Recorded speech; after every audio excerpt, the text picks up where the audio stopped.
ఏ పార్టీకి సంబంధించిన వాళ్ళు అనేది పక్కన పెడదాం. కానీ గత ప్రభుత్వంలో ఏ ప్రభుత్వం ఉంటే ఆ లోకల్ బాడీలో ఆ ప్రభుత్వం సర్పంచ్లే ఉంటారు, ఎంపీటీసీలు ఉంటారు, జడ్పీటీసీలు ఉంటారు. ఒకవేళ అటు ఇటు మారితే మారుతారు. కానీ పని చేసింది మాత్రము ప్రోత్సహించినటువంటి అప్పటి మంత్రుల, అప్పటి శాసనసభ్యుల, లేకపోతే బాధ్యతగా అదే చైర్ కంటిన్యూ చేస్తున్న ఇప్పటి కొత్త శాసనసభ్యుల, కొత్త మంత్రుల, కొత్త ప్రభుత్వం అనేది పక్కన పెడితే వారికి డబ్బులు ఇవ్వాల్సిన అవసరం ఉన్నది. వాళ్ళకి ఇవ్వనే ఇస్తలేరు. ఇవ్వాలంటి వరకు కూడా ఏ గ్రామంకి వెళ్ళినా వాళ్ళు చూస్తే కాళ్ళకు మట్టెలుండవు, మెడల కనీసం పుస్తల తాడు కూడా ఉండదు. వాళ్ళు కూడా పనులు చేశారు అధ్యక్ష. కాబట్టి నేనా మీరా అనేది కాకుండా తొందరగా డబ్బు రిలీజ్ చేయాలని అడుగుతున్నాం. అలాగే నేను ఏదైతే ప్రశ్న మీకు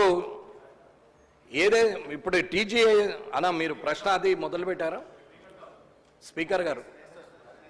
ఇప్పుడు ఇదైతే మీరు ఖచ్చితంగా డబ్బులు రిలీజ్ చేయాల్సిన పరిస్థితి